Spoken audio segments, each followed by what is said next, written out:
L'any 1883 vaig tornar al Pirineu. Em calia recórrer encara més muntanyes per enllestir el gran poema, Canigó.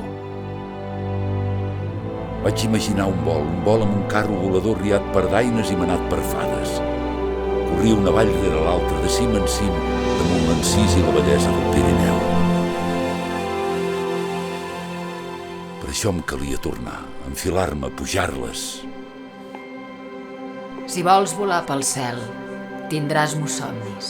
Si pel fil de les serres, ma carrossa.